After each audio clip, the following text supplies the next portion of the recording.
Good afternoon, good morning, and good night, and welcome to Cosmic Complexity. I'm your host, Grayson, and this is... Yeah, and I'm Trent Messer. What is going on? How are you guys doing? Welcome back. Welcome back.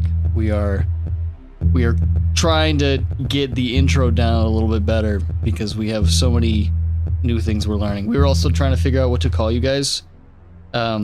Cosmic Tears was one of them. Yeah. What were you? Cosmic Wanderers. Cosmic Wanderers was one of them. Yeah. I kind of like Cosmic Wanderers. Was that one I said? Good. Yeah, I think you said that one. I like that, but whenever this comes out in July, make sure to leave a comment which one you like, and or any new suggestions. give it a good couple of months, and we'll start calling you that. So I think we're in a 4-month advance right now. So something like that. In about 4 months, we'll call you whatever you decided. we might just pick one, and that's what you deal with. Yeah. I think Cosmic Wanderers, we might stick with that. Yeah.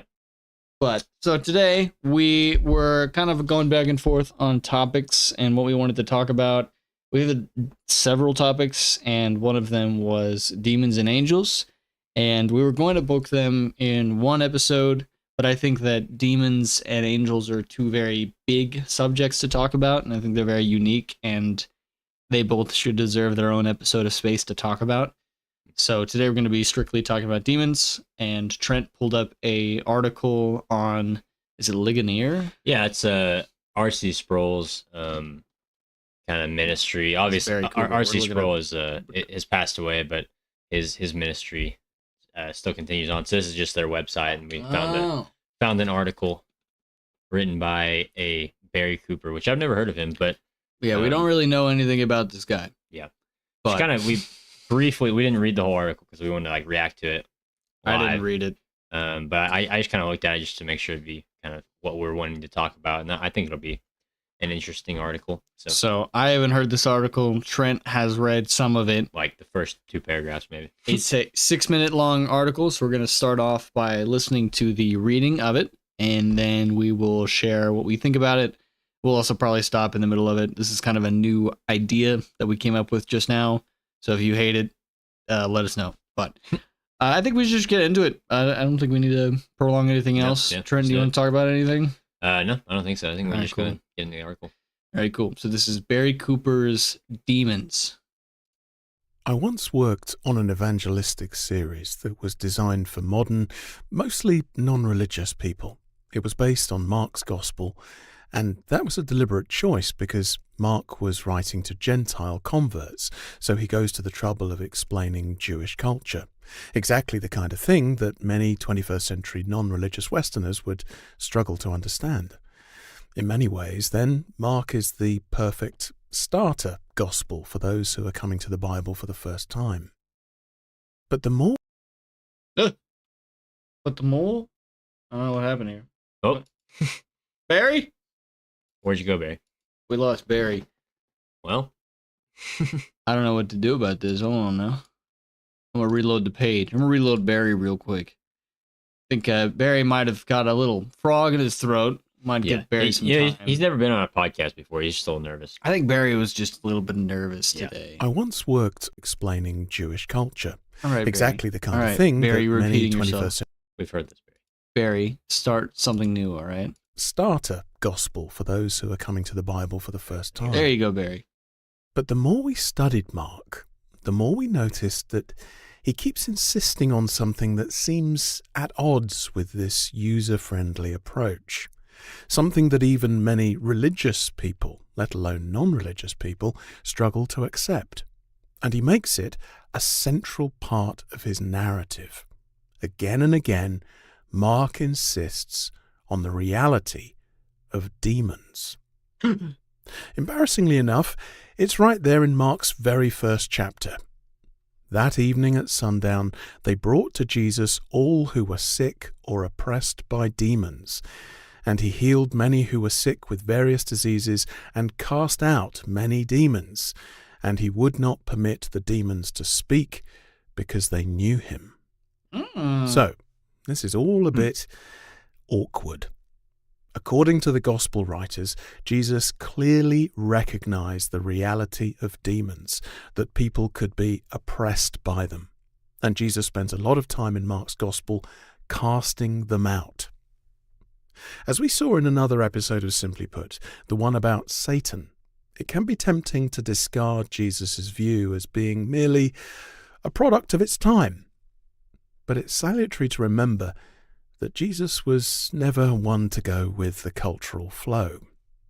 And if we do see Jesus' talk of demons as being merely a product of its time, isn't it possible that our disbelief in them is merely a product of our time?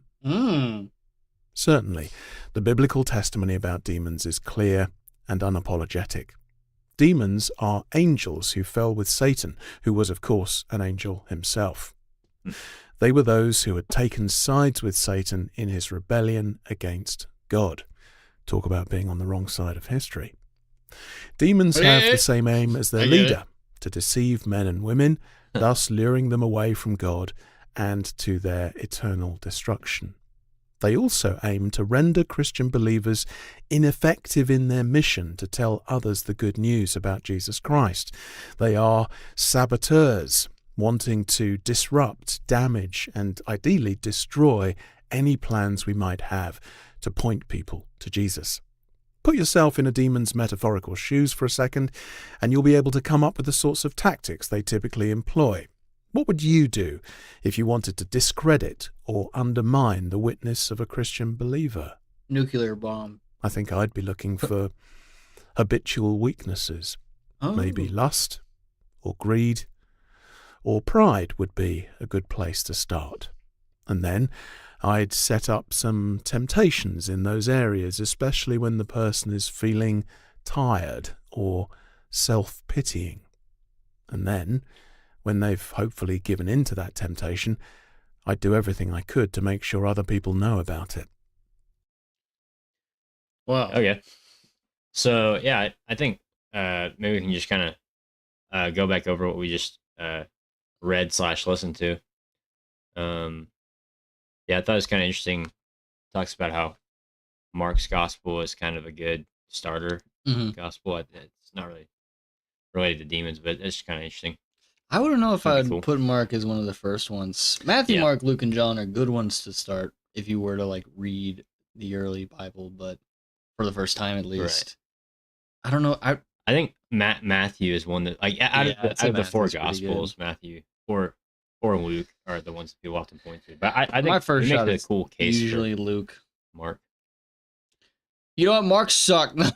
hey, Mark's the worst gospel out there. I'll say he's a little abrupt. I don't like. Yeah, his writing style is definitely different. Yeah, he is very. I think it has something different. Quick to the point. Yeah, I found it I find it interesting. It was like kind of earlier in it how he put definitely demons and angels are who fell. Demons are angels who fell with Satan, who was, of course, an angel himself. That's a little too definite for me. I feel like there's more room for demons, personally. I was just looking into this the other day, but I'm pretty sure there's like a biblical reference that talks about that. Well, the fall of Satan. I can't remember in the fall of Satan, it is. It's I want to say it should be in Genesis. I believe it's somewhere in there. Yeah, it's one of the Old Testament books, and I have read it, and it is interesting, but it's also one of those things where it's like it's hard to know if it was probably a vision that was written down, and of course we believe it was enlightened and written down by God through that person who wrote it.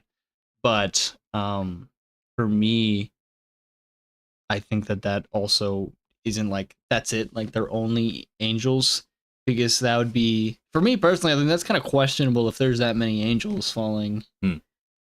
I think God would fix that, but maybe not. Maybe God. I do think that there are some. I think that's very clear, but personally, I think wish we can disagree with this. I don't care. Personally, I think there are demons that were fallen angels who fell with Satan, but I think there's too many demons and spirits and stuff like that for it to be the only thing. Like if we have evil spirits and stuff, those, and we can assume those are probably demons. Yeah. Is that an evil spirit angel? But if you know what I mean? Yeah. Well, I mean, I would kind of align with the more traditional view that demons are fallen angels. Yeah. And I mean, because angels are spiritual beings, so like, I mean, it makes sense that spiritual or Yeah. evil spirits are demons or angels, or, fallen angels, or whatever you want to call it. So yeah, I would align more with that view. Mm. But but yeah, not the verse he quoted was interesting, and at the very end it says that like Jesus was casting out demons and all this, and at the very end it says that he would not permit the demons to speak because they knew him. Yeah. It's interesting that obviously Jesus speaks about demons, and Jesus was aware of the reality of demons, and then also the demons were aware of the reality of Jesus. Like they were Right. like, this guy, this is, it's the Son of God. He's not. We can't just mess around with this guy. So I think it is very interesting that Jesus is feared by demons. I think that's pretty clear and evident in all of the Gospels that he is. When he comes up to a demon, they recognize him very quickly Yeah. as God. Not just like someone who has God in him, like say, was it Joseph who split the sea? Was it who split the sea? Oh, Moses. Moses split the sea. Joseph. What did Joseph do? Joseph was the guy that got sold into slavery, and then What a loser. Yeah. Going to slavery and stuff. Moses against his will. Moses had like God's power in him, but he wasn't God. But I feel like with Jesus, it was pretty evident that he was being recognized. Also, my voice is cracky tonight. I'm sorry. It's late. Daddy needs to go to bed. Daddy usually goes to bed right now, and I'm a little grumpy. Started the podcast late. We started the podcast late today, and now we're listening to Demon. Yeah. I do think it is very interesting that that Jesus was being recognized. I think that's a really cool point. He also kind of went into a little bit as we were listening of what demons would do and what their job is, I guess. He said, put yourself in a demon's metaphorical shoes for a second. You'd be able to come up with the sort of tactics they typically employ. What would you do if you wanted to discredit and undermine the witness of a Christian believer? I think I'd be looking for habitual weakness, maybe lust or greed or pride. I would be a good place to start, and then I'd set up temptations in those areas. Do demons do that? Oh, well, I mean, I would say so. Yeah, they try and tempt and put as many stumbling blocks as they can in the way of believers and even believers who are being witnessed to. Like how? Like in what circumstances would that be? I mean, I think could you say you've experienced demons? I think it's a spiritual thing, that in the same way that angels can minister to people, like we see in the Old Testament and some of the New Testament. I would say that demons can do the same thing. Like they have the same power of being able to somehow connect or reach people on Earth. And C.S. Lewis has a book called The Screwtape Letters that talks a lot. Well, basically, it's from the point of view of a head demon writing to the lower demon who's trying to tempt this guy and get him to renounce God. And basically, it's kind of trying to get into the mind of a demon and how demons. Obviously, it's not perfectly biblical, but it draws from the Bible and a biblical understanding of demons. But it's kind of about how like what the tactics that demons use to tempt people. It was actually a really interesting book, so I would recommend it. Okay. But yeah, because for me, it's like for spiritual warfare, I can understand, but I also would argue a lot of our spiritual warfare is from ourselves. Yeah. I think quoting Andrew again, Andrew Aber, he once was talking about the Holy Spirit and our ability to deal with sin, and he named one he was calling it, I think the word he was using was the accuser, which is like the inside of us, the sinful part of us that is accusing ourselves of being an awful Christian because we're sinful, or an awful person because we're doing this.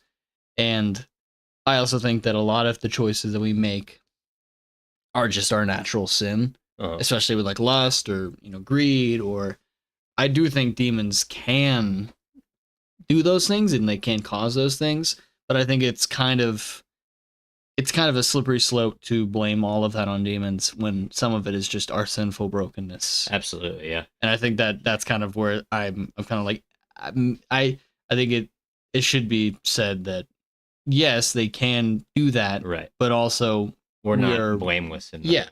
Yeah. I think it can kind of put it where humans were just constantly being attacked by demons, which, I mean, Adam and Eve were. Yeah, they're tempted by Satan.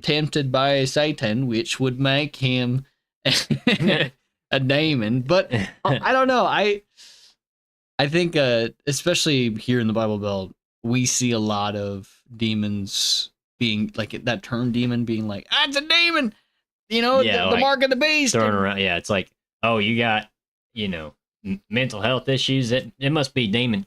You're possessed by a demon. Yeah. No, I don't agree with that. So I want to make it. I think that, I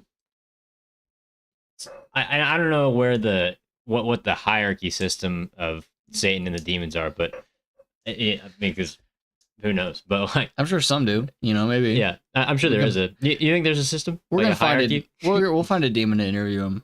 Yeah, that would be a crazy episode. Could you imagine? He's like, yeah, he's got really deep voice. He's got like 20 voices. Yeah, I work like 40 hours a week.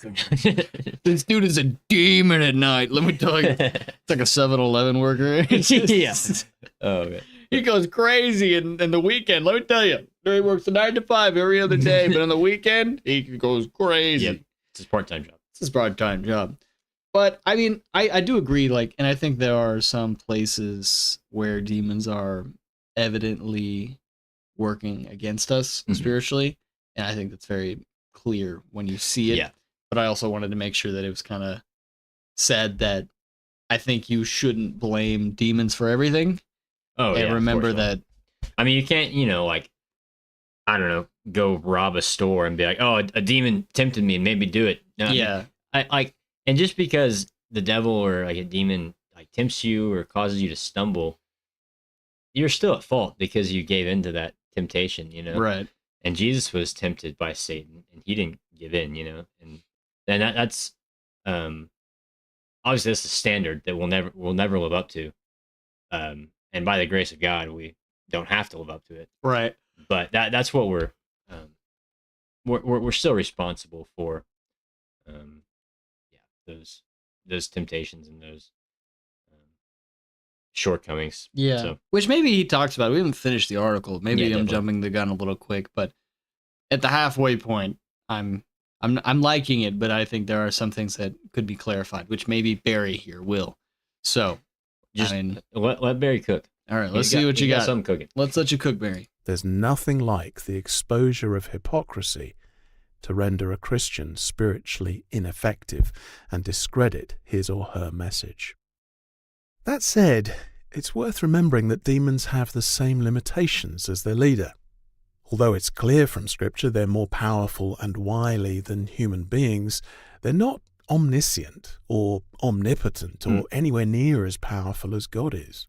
You can see that in Mark, where Amen. Jesus cast them out with a word. Yes, sir. And will not permit them to speak. Mm-hmm. And that's an interesting question that arises from Mark chapter 1. Why does Jesus keep the demons from speaking? Well, because although the demons know very well who he is, their way of working is to take the truth and twist it to their own ends. So although demons are powerful, they have the power to oppress human beings, they're not that powerful. That's why those who are indwelt by Christ's Spirit, as all genuine believers are, cannot be demon-possessed, as some in Mark's Gospel are. As it says in 1 John chapter 4, he who is in you is greater than he who is in the world. But We can still be tempted by demonic influences, just as Jesus was tempted by Satan, and just as Peter was tempted to deny Jesus. That latter case ought to make us think soberly about our own vulnerability to these spiritual forces, to be watchful and prayerful so that we don't fall into temptation ourselves. Another warning worth bearing in mind is that demonic temptations and influences rarely come to us as they are presented in horror movies. Demons are clever enough to know that their schemes are more likely to succeed if they present themselves and their temptations as good and pure and with your best interests at heart. So be on guard. Mark's Gospel and the rest of the New Testament is quite unapologetic about the reality and danger of demonic spirits. But at the same time, let's remember that when we do fall into temptation, we can repent and come to Christ. He rejoices to embrace us and restore us, just as he did Peter. Wow. He left a good 30 seconds of I'm silence. Barry Cooper, and this has been Simply Put, a podcast from... Oh, sorry, Barry, for using your podcast. We'll link you in there. This is some weird, like meta. Like we got a podcast with. I will say though, I kind of like this setup though. Like I feel like we can bring up different topics very easily now in the setup. Like if we're just sitting down and listening to for sure a little article on Scientology, or we can kind of give our points on it. I don't think it's as good as having an actual believer of that coming on the show, but I do think I think it's it could be interesting. a good, like every once in a while thing. Like we can. Not every episode, but because that would just be what's the point of doing a podcast at that point, you know? But if we can find a cool article that's kind of crazy, we can talk about it. And I like that idea. Yeah, so what did you? He kind of touched on it a little bit with they rarely show themselves. I think that I like the point that he made about how demons won't present themselves as they do in Hollywood or in movies, and it won't be this, you know, you'll see stuff floating through the air and all this crazy stuff. Not to say that they can't do that. I mean, maybe they can, but for one, what do most people do whenever they see stuff floating through the air? They, you know, get down on their knees and start praying. You know what I mean? So like, isn't that the opposite of what demons would want them to do? So why would they lead somebody to do that? And then, so, and I like what he said about they'll use things that seem good and like harmless that could even bring some benefit. Yeah. And in order to tempt you, like, oh, you know, I mean, this is extreme, but if I rob this store, I'll get some money, or, you know, whatever. And like, you begin to kind of justify it in your own mind. And but is that you justify? Like I'm still kind of a foggy line of your sin and like how would a demon influence you to do that? I mean, it's like it's an outside. Well, it'd have to be an outside. Yeah, an outside force influence that's kind of urging you and kind of pushing you into a specific direction. And I mean, the Bible talks about resisting that and being on guard and watching. So obviously we can. It's not this all-powerful force that we can't resist, you know. But I don't think that ultimately the decision is yours. I mean, it's nothing. You can't be forced to do a sin by a demon. Yeah, which I do like. He did talk about, but we can still be tempted by demonic influences, just as Jesus was tempted by Satan. Mm-hmm. And I think that's great. Like we are tempted. And I still think it's just, I think there is more to be said about that line, and it's hard for me to fully understand it quite yet, because there's our sin, and then there's sin, and then there's demonic sin and influence, and there's forgivable sin and unforgivable sin. Like sin is, and the second episode of this show was me talking about sin a little bit. Yeah. And I still am it's just very multiple layers to it. And it's kind of hard to follow sometimes. Yeah. And there's a lot of misinformation about it. And there's a lot of misunderstandings about it. I think it's a great article. I'm not dogging on it whatsoever. Yeah. I just want. I wish I knew more so I could explain it better. Yeah. Because I do think there are demons that will tempt you, and I do think there are demonic forces that will attack you spiritually. I also think that we are protected, and obviously he says like if you've been saved. I think where was the verse he used? Where was it? Oh, 1 John chapter 4. He who is in you is greater than he who is in the world. Yeah. So I mean, we believe that people who are Christians, it means that they were born again by the Holy Spirit, and they have the Holy Spirit living inside of them. So that's what that verse means. Yeah, I think it's great. Yeah. Good job, Barry Cooper. Yeah. You have a very hot voice. Barry, if you're listening to this, Barry, I like your accent. you have a great accent. And Barry, I want you to know that you are welcome to the show anytime. Yeah. And if me saying did you have a hot voice makes you uncomfortable, just know that I am a straight male, and I am going to be married by the time this comes out, I think. We like to get close here on Cosmic Complexity. But not that close. Me and Grayson we're touching these. We're basically docking right now. Is that what it's called? Docking? Is it docking or is it? I don't think that's what we're doing though. What is the thing the Mormons do? Yeah, it's soaking. Soaking. We're not. Hey, I just want to put this out there. We're not soaking right now. Right? There's no camera. I don't know. You can't see us. You can't tell we're docking or soaking right now whatsoever. Yeah. But if we were, you wouldn't know. Anyways, so on with the show. Yeah. But I thought it was great. Well, I thought it was a great article. And I think that really, I always want to go back to what Scripture says, because that's ultimately like where we get our information and our knowledge from ultimately. And I think that Scripture doesn't really talk much about demonic influence when it comes to temptation, but it does talk, say that Satan has a lot of, like the devil has a lot of power in temptation. And like you said, the accuser, Satan's often referred to as the accuser because he'll accuse you of your guilt and your sin, and make you think that you're too evil to be saved, and God can't save a person like you, and he'll accuse you. And then Jesus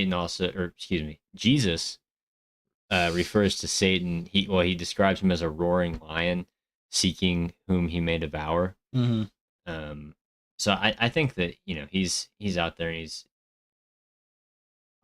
not gonna not that he couldn't, but for the most part, Satan's not gonna try and possess you or torment you with hauntings or whatever. But right, it'll be more of like very subtle, just things that may seem even good, in the moment. You see, I think one of the reasons I'm so cautious with the topic of demons and what is defining a demon is I grew up with my family, and they were very Bible beating, very religious in a sense that they thought the world was ending a good 10 years ago. Fun fact, it's not ended. We're still here. I thought it was going to happen on the solar eclipse, to be honest with you. I could have sworn it was happening today. I mean, all the lines added up. God told me, but I guess he lied.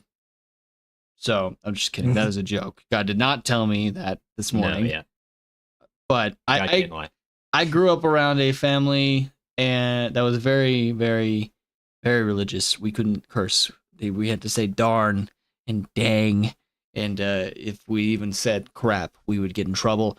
And I was homeschooled, and I grew up around the idea of that's a demon right there. That demon just came out. Demon. And that was what I heard often. I remember one time the attic door fell, and my dad said it was a demon. And I love you, Dad, but I don't think that was a demon. I think the attic door fell.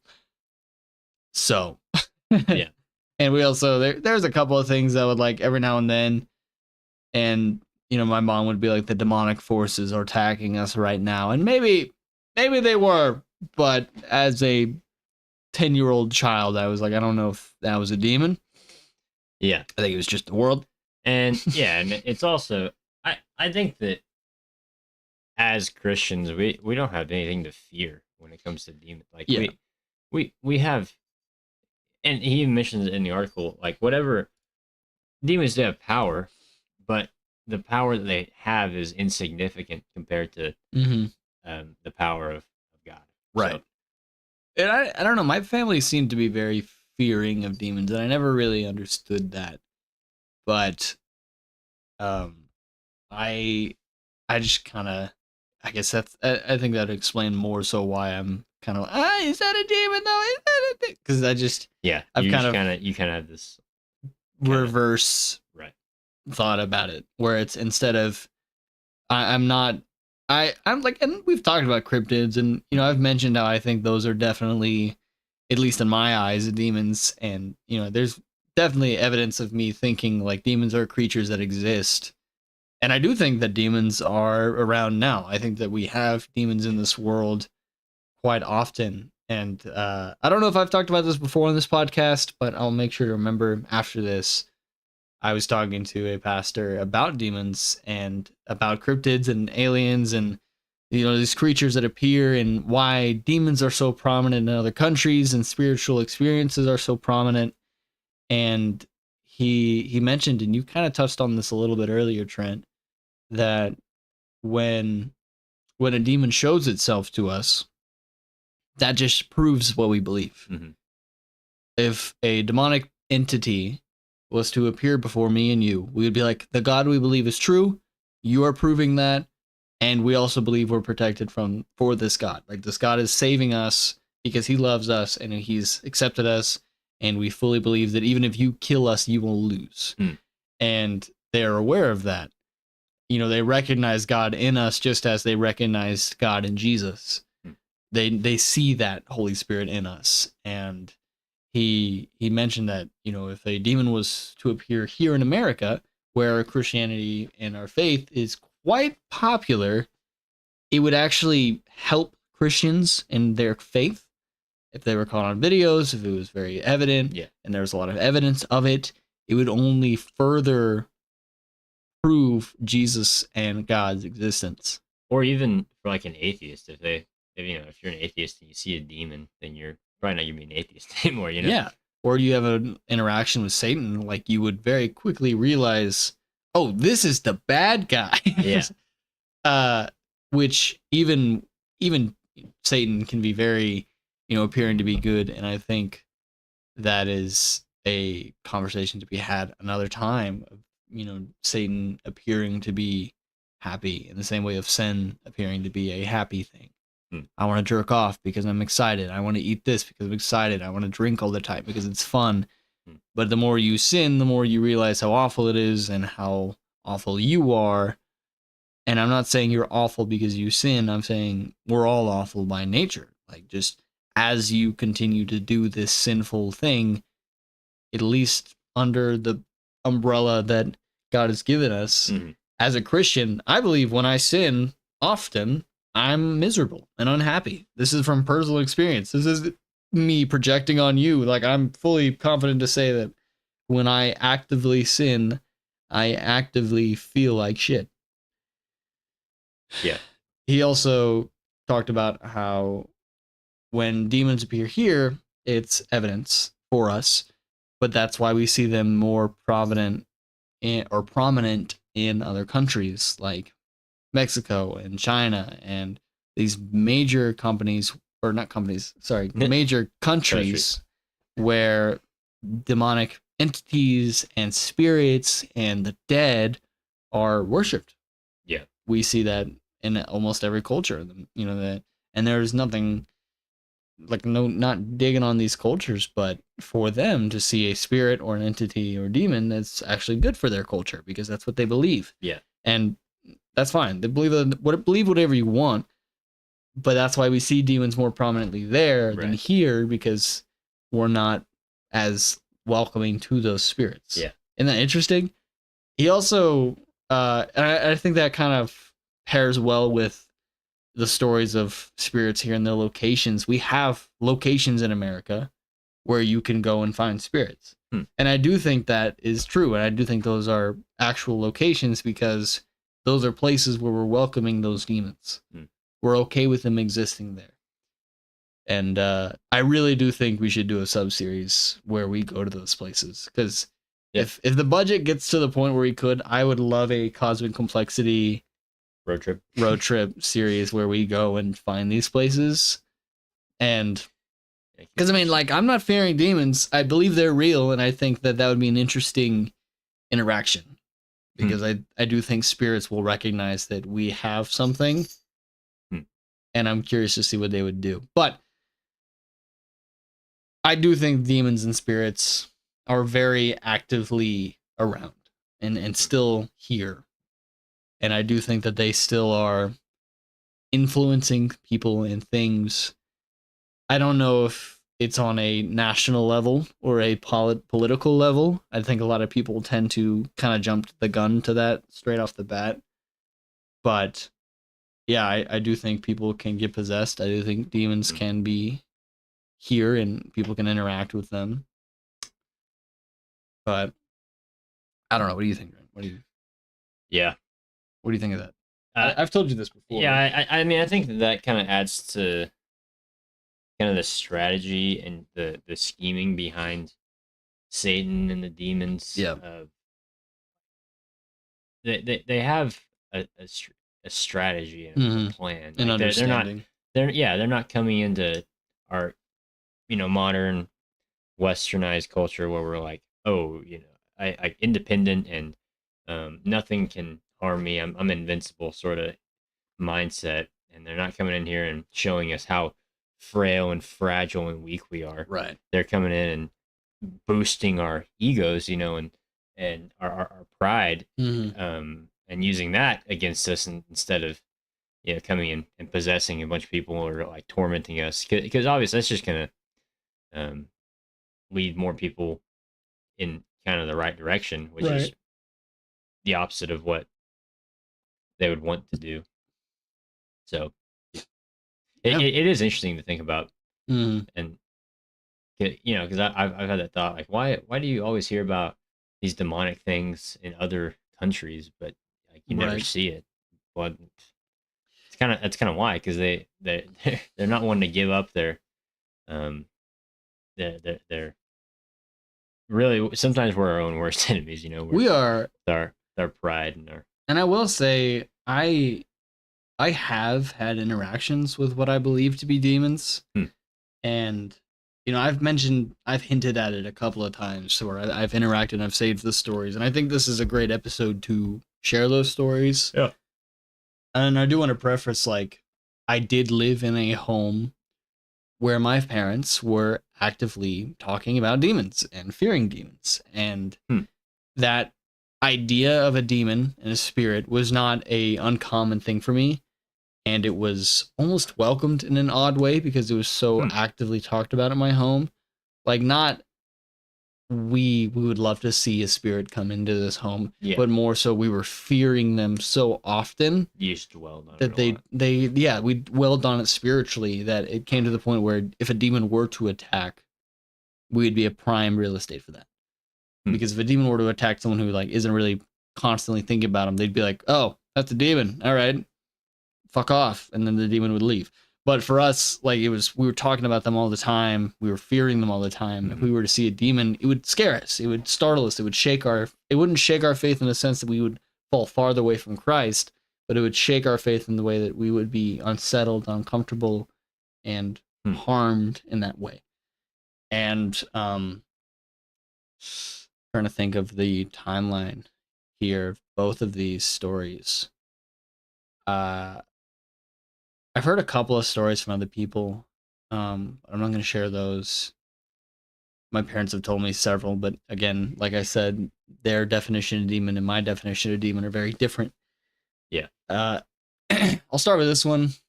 I used to live in this big house, and a lot of my early YouTube videos that are all unlisted and you'll never see, hopefully, are in that house. And there was this little outdoor area. It was kind of a storage shed. It was just a concrete room. There's no tables, no counters, no sinks, no plumbing. It was just electricity, lights. It could have very well have been made into a house if they wanted it to, but they never made it into. They just used it for storage because I have 5 siblings besides myself, so we needed it. Right. But we put a couch in there one time, which was like this little couch, and I would call my fiance, now my not fiance, I would call her on the phone and we'd FaceTime and we'd talk. And we would usually talk pretty late into the night, and I would just sit on this couch and talk to her because, again, I had 5 siblings, so I wanted a little privacy and it was a good spot to go. And I would just chill and sit on the couch. So, knowing my fiance, I was 14 or 15 in this time. I was at least 14. And Artemis is she's trying to cuddle with us. I would just sit on there and FaceTime her and talk her so she would see my face. So my fiance was present for this. And at least in the sense of a digital, like she saw my reaction to it. But I was sitting there talking to her, and we were, oddly enough, talking about faith. We were talking about our struggles and our testimonies and where we'd come, how we'd come to this point, why we believe it, and I was guiding her in her faith and, encouraging her in her faith. It was a very God-driven conversation. And I do think that is an important note, is that it was not only a conversation about God, but it was a conversation about God conquering our own struggles and our insecurities, our own problems, and feeling that comfort in that, in Christ saving us. And it was a great conversation. And I was in the middle of a sentence, and my door to the outside of that little room, it was only one door, one way in, one way out, and there was a little window. And the door used to be sealed, but it broke due to weather. And so there was about a 1-inch clearance that was enough to, sorry, my cat's jingling around. It was enough for you to put your hand under it and slide it around if you wanted to. Squirrels would run in there, stuff like that. So it was like a spot that I was facing directly when I was sitting on the couch. So I was looking directly at this door. And I wasn't staring at that opening or anything. I was just kind of lazily looking around as I talked. And I was in the middle of a sentence. Am I going to kick you out? Hold on. Time out. Trent, babble, so I don't have to cut it out. No, yeah. Yeah, you're doing great. Keep it up. Yeah. I think Grayson has told me this story before, so it's interesting to hear it again. Because it's been a while since he's talked about it, so I'm kind of curious to see what all I remember. I don't think I've shared it with this much detail to you either. Yeah, no, it was kind of more just like, oh yeah, I was just we trying were to scare you. talking, and yeah, he was just trying to freak me out a little. Honestly, It's a freaky story. I'm already freaked out. Well, it is, because we were sitting there talking about Christ and God and demons and Satan and temptation and falling, and I'm sitting here and I'm on this little couch alone. Janie's on the phone with me, and I look down randomly. I just happen to be glancing at the door, and I see what I can only describe as a black hand, like pitch black, not like a black person's hand, but a visible 5 fingers, and it was misty and smoky, kind of, and it slid under the door. But the smoke, as it slid under the door, hit a barrier and went up. Like straight barrier, not like a rounded barrier, but like it was like it tried to enter and it was stopped by a force. It was weird. It really was an odd. I'm still like, and this is a good 6 or 8 years ago now, but yeah, it I do remember it because it freaked me out. It was weird.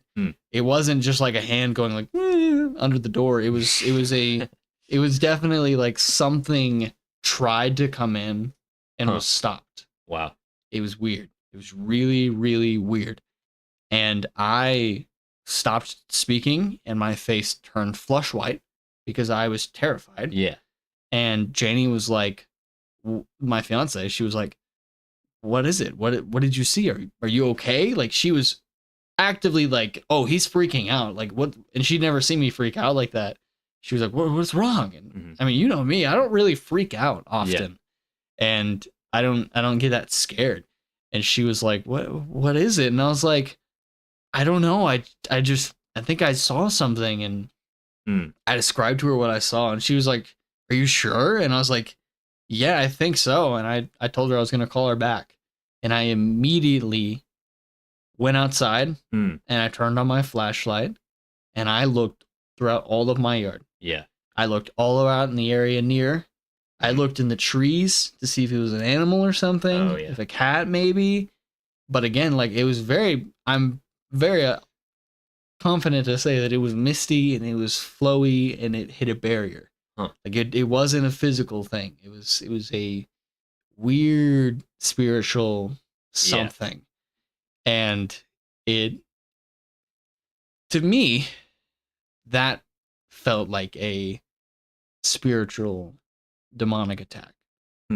Like, to me, it felt like it was a force that did make an attempt and failed. Yeah. Because it was stopped by something. And I do think that is like, you know, I think C.S. Lewis is the one who kind of portrayed the idea of angels and demons are constantly fighting around us. And to me, that's what it appeared to be in a physical sense that only I could see was that reaction. Yeah. And I'm sure on a spiritual level, it was a lot more force and power behind it. But to me, it was just kind of like a little, but it still freaked me out. It was still enough for me to be like, oh, what is it? Because it was weird. It was just a weird, whatever, even if it wasn't a demon, I would still say it was most likely a spirit that I saw. And shadowy spirits are often described by many people as seen. Like there's a lot of people who describe like shadowy figures and people and things. Yeah. So it may have well have been a spirit trying to also come towards me. But I do think demons and spirits are very similar and they're probably in the same genre in my head. Yeah. But it freaked me out. It was weird. And I never told my family. I didn't tell. Janie was the only one I told that day. What? I didn't go inside and was like, Mom. No, I was freaked out, but I also was oddly comforted because I knew that it was something stopped it. Right. And that made me feel even more comfortable. And that's probably why I went outside in the first place, because I was like, because you knew. I knew that I was protected by some entity that I can't see. And yeah, it was a interesting interaction. And I do think the timing is important. Again, like we were talking about Christ, we were talking about God and how much he has helped us and influenced us. And I do think that is a important detail. Yeah, for sure. That's interesting. And what is, did you kind of talk about it with Janie after that, or a lot after that, or did y'all just kind of not really talk about it after? Or? I mean, I did told her what it was when it happened. Yeah. And I called her back after and was like, yeah, I couldn't find it. I don't know what it was. I looked everywhere and I don't know. And she told me, I think verbatim, she was like, stop. Shut up. Don't tell me, you're going to freak me out. And I was like, okay. Yeah. And like, she does get freaked out by that kind of thing. Yeah. I mean, fair enough. Yeah. And she was very clearly, oh man, I burned my hairs when I was making tacos earlier. It's Cinco de Mayo today, and I burned my hand making tacos. Yep, make some tacos. Yeah, but I described it to her, and she didn't like it. She didn't like it. She didn't like how serious I was. Yeah. And I think it also should say something about my story that she was kind of freaking out too, because she knew you wasn't just messing with her. Yeah, I wasn't just making it up. I was definitely fearing something, and I do think that interaction is another reason why I'm so confident to say that spirits and ghosts are real. Because I do think I have seen a spirit or a ghost of some sort. Yeah. And it was freaky and I didn't like it. Yeah. But I also crave to see another in a weird way. Oh. In a sense that it would prove further what I believe. And I do think that is kind of why I love ghosts so much, is because when I see different ghost hunters, like actual ones, and their interactions with spirits, to me, that is real. Just as real as Christ is. That is real. Because if Christ is real, so is the demons that he is, destroying and silencing. And I don't think that is a bad thing to acknowledge. I think if you acknowledge Christ, then you are actively also acknowledging demons in that sense. Yeah. Be as Christ acknowledged demons, as this article mentions. As Barry Cooper so happily said. Yeah. Thanks, Barry. Thanks, Barry. Love you, Barry. Love you and your sexy hot voice. Barry's not coming on the show. He's probably gonna be scared off. You heard that. I'm sorry, Barry. I don't even know if this podcast will reach Barry. Like is Barry. Is it because I said fuck Barry? Is that it? I didn't say fuck Barry. I mean just now I said it twice, but not. There's a comma. It's not the same word. Commas save lives. Yeah, Barry. So. And a lot of fucks. I don't know if you knew that, Barry, but if you didn't know it, whenever you use the word fuck, a comma is incredibly important. Yes. I mean, unless you don't need a comma. You might not. Whatever. I don't know what you're trying to say. Well, if you say fuck mothers, or say fuck mom. If you say fuck mom and you don't put a comma, scoundrel. You're saying you want someone to fuck your mom, which is not okay. But if you say fuck, comma, mom, you're saying fuck my mom. Like, I don't like my mom. Yeah. And I think that's important. Man, that was... Anyways, we went from talking about demons to talking about commas and fuck. No, one thing I did want to say is I think that... Well, there are two kind of different views whenever it comes to angels and demons and God and all this. One is that the angels and demons are constantly at war, and it's this battle back and forth, trying to win as many souls as they can. And then the other is that God is already won, and he's already secured his people, and the demons are just trying to do they're just grasping at straws. They're trying to do every possible thing they can do to thwart God's plans, but ultimately they won't. Like, the battle's already won, and they're just trying to do. I mean, they're desperately trying to do every last resort to thwart God's plans, and that's kind of the view that I align with more. Is that we don't have to worry about this battle. That's the spiritual battle that's going on. Yeah. Really, sure, it is a battle, but the true battle has already been won, and these little battles are just, us trying to pursue holiness and that sort of thing. So, I don't think it's necessarily good to think about it as this back and forth sort of war between angels and demons, good and bad, and So, yeah, it's kind of a thought that I had. Yeah. So, which that was one of I have two interactions. Yeah, what I believe to be demons. You might have told me that one before, but there's another one that you told me before that is the one that I was thinking. Yeah, I have two. And I think the thing about these two stories that make it so polarizing to me is that they both happened while Jenny was somewhat present. And they both were during or after a conversation about Christ between us and about our struggles in faith and pursuing that faith and actively fighting for our faith with each other. Like not like she was against being a Christian, or I was against Christian, but more so encouraging each other in our Right. faith. Right. And same thing, late night conversation. But this go around, I was in my bedroom. This is a little more later in the years. I was a junior or senior in high school. I was living alone in my bedroom at this point. I wasn't sharing a bedroom with anybody, so I actually had privacy. And we were FaceTiming. And we did that cute thing that couples do, where she would fall asleep on the phone and I would just keep her there and watch her creepily, you know? As couples do, just staring at her. And I was just chilling. And I think I looked away a little bit, and she would shuffle around every now and then.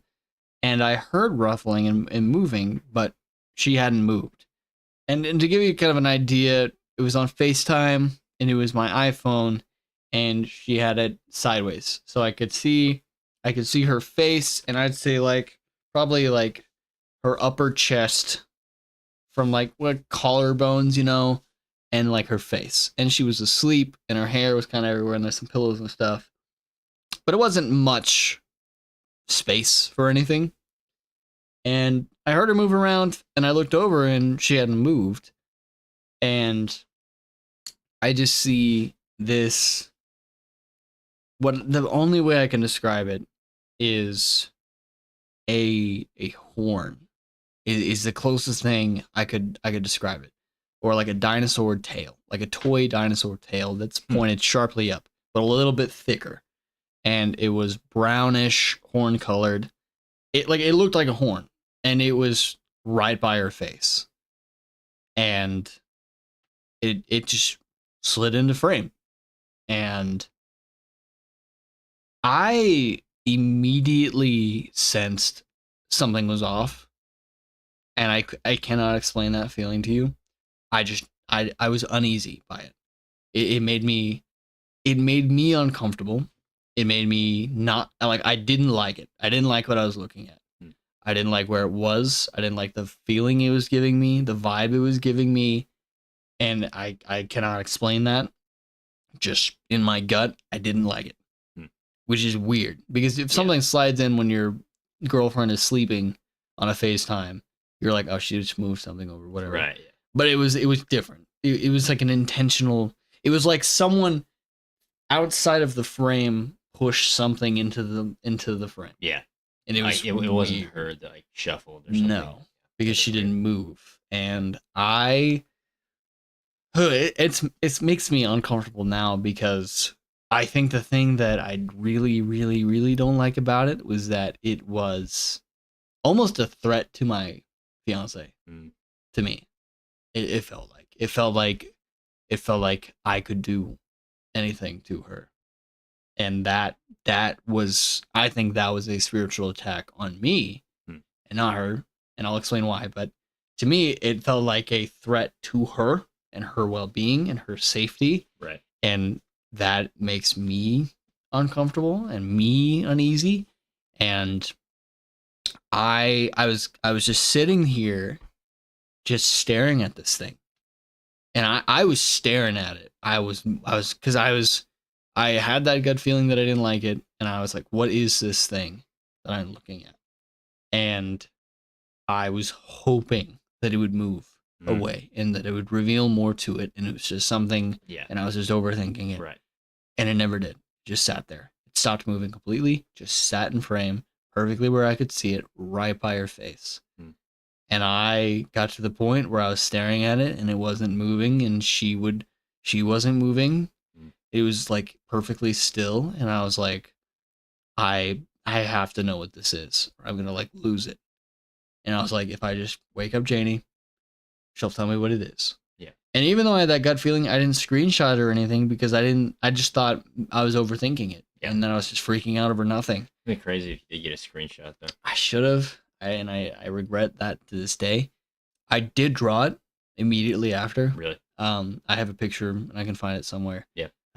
But I did save a record and a time and a date and a picture of it, because I was like, I distinctly remember it. And So I got to the point where I was like, okay, I need to know what this is. And Janie had been asleep for a while. And I just told her, hey, Janie, hey, Janie, hey, Janie. And I like finally woke her up. And it took me a little bit.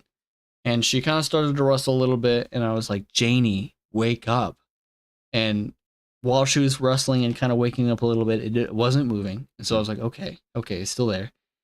And literally right as she opened her eyes, like as soon as they were opening up, it quickly was out of frame.